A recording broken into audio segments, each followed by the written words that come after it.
Hello दोस्तों, आप सभी का एक नए वीडियो पे स्वागत है। आज की वीडियो काफ़ी ज़्यादा इंटरेस्टिंग होने वाली है। इस वीडियो में मैं आपको बताऊंगा 1 रुपए के वो सिक्के जो कि काफ़ी ज़्यादा कीमती हैं और इसमें मैं जितने भी सिक्के बताऊंगा वो सारे आसानी से बिक जाते हैं। कहीं पे भी जो सिक्कों की प्रदर्शनी लगती है अलग अलग शहरों में, जिसको हम कॉइन एग्जीबिशन इंग्लिश में कहते हैं, तो वहाँ अगर आप जाएंगे तो इन सिक्कों को आसानी से बेच सकते हैं।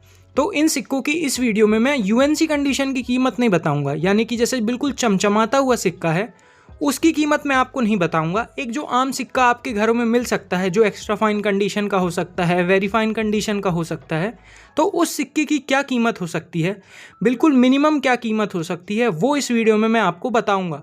तो ये वीडियो काफ़ी ज़्यादा इंटरेस्टिंग होने वाली है। तो अगर ये वीडियो आपको पसंद आती है तो वीडियो को लाइक कर देना, चैनल को सब्सक्राइब कर देना और जितना हो सके इस वीडियो को शेयर कर देना। तो आइए बिना समय गंवाए इस वीडियो को शुरू करते हैं। तो सबसे पहले मैं आपको बता दूं, जितने भी पहले डेफिनेटिव कॉइन्स आए हैं मैं उनके बारे में बात करूंगा। उसके बाद जितने भी स्मारक सिक्के आए हैं, कममेमोरेटिव कॉइन्स आए हैं, उनके बारे में मैं बात करूंगा। अब टॉपिक में आने से पहले एक बार मिंट मार्क देख लीजिए। जो बॉम्बे का मिंट मार्क होता है वो ऐसे डायमंड शेप होता है। कैलकाटा का कोई भी मिंट मार्क नहीं होता है, वहाँ पे आपको प्लेन देखने को मिलेगा। हैदराबाद मिंट का जो मिंट मार्क होता है वो ऐसे स्टार होता है और जो नोएडा का मिंट मार्क होता है वो गोल्ड डॉट होता है। तो ये जो मैंने मिंट मार्क बताएं इनको दिमाग में डाल लीजिएगा, क्योंकि इसके हिसाब से ही मैं सिक्के आगे बताऊंगा कि ये बॉम्बे मिंट से सिक्का आया है तो कीमती है। क्योंकि सिक्के कई सारे मिंट से आते हैं, एक सिक्का कई मिंटों से आता है और लोगों को लगता है हमारे पास कीमती सिक्का है, लेकिन नहीं, जो मैं मिंट बता रहा हूँ वही सिक्का होना चाहिए उस मिंट का। तो आइए अब स्टार्ट करते हैं डेफिनेटिव कॉइन से। तो जो सबसे पहला सिक्का है वो है 1 रुपए का सिक्का 1950 का, जो कि बॉम्बे मिंट से आया था। ये जो आना सीरीज़ आई थी उस सीरीज़ में ये सिक्का आया था और इस सिक्के की अगर आपके पास नॉर्मल कंडीशन में ये सिक्का है, फाइन कंडीशन में सिक्का है, तो इस सिक्के की कीमत 200 रुपये से शुरू होकर 500 रुपये के बीच में हो सकती है और ये सिक्का अभी काफ़ी ज़्यादा डिमांड में है। फिर चलते हैं अगले 1 रुपए के सिक्के में, जो कि 1954 में आया था बॉम्बे मिंट से। इस सिक्के की अगर हम बात करें तो कम अच्छी कंडीशन में ये सिक्का आपको मिनिमम 1000 रुपये तक दिलवा सकता है। फिर उसकी कंडीशन के ऊपर डिपेंड करेगा, जैसे जैसे उसकी कंडीशन अच्छी होती जाएगी वैसे वैसे उस सिक्के की कीमत बढ़ती जाएगी। फिर चलते हैं अगले सिक्के पे। अब जितने भी सिक्के आएंगे जो डेसिमल सिस्टम अपनाया गया था 1957 से, उनकी जानकारी होगी। तो जो अगला सिक्का है वो है 1970 का 1 रुपए का सिक्का। इसकी जो मिनिमम वैल्यू है वो 5000 रुपये से लेकर 10,000 रुपये तक हो सकती है। उसके बाद जैसी उस सिक्के की कंडीशन होगी उस हिसाब से उस सिक्के की कीमत बढ़ती जाएगी। तो मिनिमम वैल्यू 5000 रुपये से लेकर 10,000 रुपये है इस 1970 के 1 रुपए के सिक्के की। फिर चलते हैं अगले सिक्के पे, जो कि है 1982 का सिक्का, 1982 का 1 रुपए का सिक्का। अब यहाँ पे लोगों को बहुत ज़्यादा कन्फ्यूज़न होती है और उनको लगता है उनके पास ये वाला सिक्का है।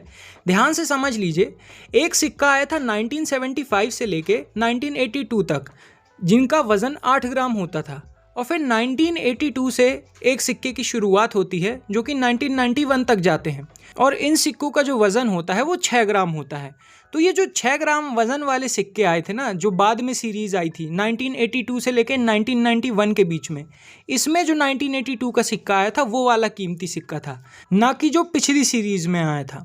तो इस सिक्के की बात करें, ये 1982 का सिक्का बॉम्बे मिंट से आया था और इसकी बिल्कुल जो मिनिमम कीमत हो सकती है वो 20,000 से शुरू होती है। बिल्कुल अगर आपके पास बिल्कुल अच्छी कंडीशन में सिक्का नहीं है तो भी इसकी मिनिमम कीमत 20,000 रुपये है। फिर उसके बाद जितनी अच्छी उसकी कंडीशन होगी उतनी ज़्यादा उसकी कीमत होगी। फिर चलते हैं अगले सिक्के पे, जो कि है 1983 का हैदराबाद मिंट का सिक्का।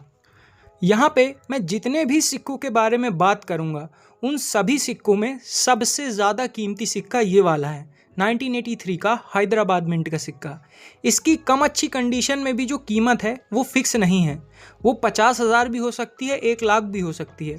वो डिपेंड करेगा कि कौन उसको ख़रीद रहा है, कौन उसको बेच रहा है। ये इतना ज़्यादा एक्सट्रीमली रेयर सिक्का है, ये बहुत ही कम देखे गए हैं। इस सिक्के के 10 से भी कम पीसेस देखे गए हैं पूरे भारत में, तो आप समझ सकते हैं कि कितना ज़्यादा कीमती सिक्का है ये। तो इसकी कीमत बताना कोई फिक्स नहीं है, लेकिन मिनिमम कीमत 50,000 इस सिक्के की हो सकती है। ये एक्सट्रीमली रेयर सिक्का है। फिर चलते हैं अगले सिक्के पे, जो कि है 1986 का सिक्का। ये भी हैदराबाद मिंट का सिक्का है और इस सिक्के की जो मिनिमम कीमत है वो 200 रुपये से लेकर 500 रुपये के बीच में हो सकती है। फिर जो अगला 1 रुपये का सिक्का है वो है 1988 का नोएडा मिंट का सिक्का। 1988 का ये जो नोएडा मिंट का सिक्का है, इसकी डिमांड काफ़ी ज़्यादा तेज़ी से बढ़ी है। और इसकी मिंटेज कितनी है, अगर आप इंटरेस्टेड हैं तो मैंने अपने मेंबर्स के लिए वीडियो डाली है। आप यहाँ जाके मेंबर्स ओनली वाली जो वीडियोस हैं, यहाँ पे आप हमारे मेंबर बन के इन वीडियोस को देख सकते हैं। तो इस सिक्के की अगर मैं कीमत की बात करूँ तो बिल्कुल कम अच्छी कंडीशन में भी ये सिक्का कीमत रखता है 500 रुपये से लेकर 700 रुपये।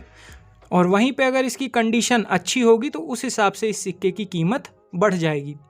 फिर चलते हैं अगले सिक्के पे, जो कि आया था 1 रुपये का 1991 में। और यहाँ पर भी आपको नोएडा मिंट का सिक्का देखना है। 1991 में जो नोएडा मिंट का सिक्का है, ये सिक्का मिनिमम कीमत रखता है 10,000 रुपये। आपके पास अगर ये सिक्का है तो मिनिमम आपको 10,000 रुपये तक मिल सकते हैं। फिर उसके ऊपर कंडीशन का खेल है कि वो सिक्का कितनी अच्छी कंडीशन में है। जितनी अच्छी कंडीशन में होगा उस हिसाब से उसकी कीमत बढ़ती जाएगी। फिर जो अगला सिक्का है वो है ये 2004 का क्रॉस कॉइन। ये सिक्का बॉम्बे मिंट से आया था और इस सिक्के की बिल्कुल कम अच्छी कंडीशन में भी कीमत है 1,000 रुपये। उसके अलावा जैसे उसकी कंडीशन और अच्छी होती जाएगी उस हिसाब से उसकी कीमत बढ़ती जाएगी। तो यहाँ पे जितने भी डेफिनेटिव कॉइन्स थे जो कि कीमती थे और बहुत आसानी से बिक सकते थे, उन सब के बारे में मैंने बता दिया है। अब हम चलते हैं स्मारक सिक्कों पे, यानी कि कमेमोरेटिव कॉइन्स पे। तो जो सबसे पहला स्मारक सिक्का है और जो सबसे ज़्यादा कीमती सिक्का है वो है ये इंटरनेशनल यूथ ईयर की थीम पे आया हुआ 1 रुपये का सिक्का। इसमें आपको हैदराबाद मिंट का सिक्का ढूंढना है। हैदराबाद का मिंट मार्क ऐसे स्टार होता है और इस सिक्के की कम अच्छी कंडीशन में भी कीमत 20,000 रुपये से ज़्यादा है। और फिर उसके बाद जैसे उसकी कंडीशन अच्छी होती जाएगी उस हिसाब से उसकी कीमत बढ़ती जाएगी। ये सिक्का लाख रुपए तक कीमत रखता है, लेकिन बहुत अच्छी कंडीशन में। और हमारी वीडियो का टॉपिक है कि बिल्कुल अगर कम अच्छी कंडीशन में भी है सिक्का तो मिनिमम आपको ये सिक्का 20,000 रुपये तक दिलवा सकता है। फिर जो अगला सिक्का है वो है ये जवाहरलाल नेहरू का 1 रुपये का सिक्का, जो कि नोएडा मिंट से आया था। और इस सिक्के के भी आपको बिल्कुल कम अच्छी कंडीशन में 500 रुपये से लेके 600 रुपये तक मिल सकते हैं। ये चीज़ याद रखिएगा, जिस मिंट का मैं आपको बता रहा हूँ वही मिंट मार्क होना चाहिए तो ही वो सिक्का कीमती होगा, क्योंकि ये सिक्के और अलग अलग मिंट से भी आए हैं। तो जो मिंट मैं बता रहा हूँ वही मिंट का सिक्का होना चाहिए।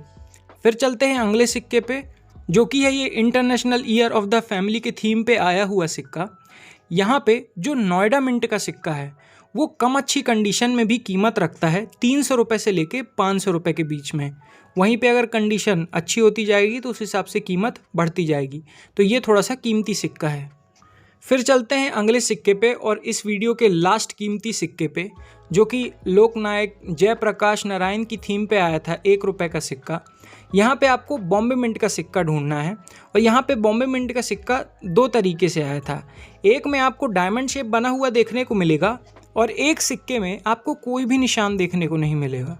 तो ये कैलकाटा मिंट का सिक्का नहीं है, ये बॉम्बे मिंट का ही सिक्का है, क्योंकि कैलकाटा मिंट से सिक्का नहीं आया था। तो ये जो विदाउट मिंट मार्क वाला सिक्का है, यानी कि जिसमें आपको डायमंड शेप देखने को नहीं मिलेगा, उस सिक्के की बिल्कुल कम अच्छी कंडीशन में भी कीमत 400 रुपये से लेकर 500 रुपये है। और वहीं पे अगर कंडीशन अच्छी होती जाएगी उस हिसाब से उस सिक्के की कीमत बढ़ती जाएगी। तो ये थे कुछ 1 रुपये के सिक्के जो कि काफ़ी ज़्यादा कीमती सिक्के हैं और ये बहुत आसानी से बिक जाते हैं। लेकिन याद रखिएगा, जो मैंने मिंट मार्क बताया है और जिस मिंट से सिक्के को बताया है वही सिक्का बिकेगा, क्योंकि ये दूसरे मिंट से भी सिक्के आते हैं। लोग गलती ये करते हैं, कहते हैं हमारे पास ये सिक्का है, लेकिन मिंट नहीं देखते हैं कि वो कौन से मिंट का सिक्का है। इस चीज़ को ध्यान में रखिएगा। और मैं आपको क्लियरली बताता हूँ, जितने मैंने सिक्के बताए हैं बहुत मुश्किल होता है कि एक भी सिक्का इनमें से आपके पास मिल जाए। अगर आपके पास बहुत सारे कोई पुराने सिक्के रखे हुए हैं तो उसमें से निकल सकता है कोई 1 या 2 सिक्का, अगर आप बहुत ज़्यादा लकी हुए, वरना इतना आसान नहीं होता है ये रेयर सिक्के ढूंढना। तो ये थी वीडियो गाइस। अब आपको वीडियो कैसी लगी कमेंट सेक्शन में ज़रूर बताइएगा। तो आई होप आपको इस वीडियो से कुछ सीखने मिला होगा। Thanks for watching this video. तो फिर मिलते हैं नेक्स्ट वीडियो में, तब तक के लिए जय हिंद, जय भारत।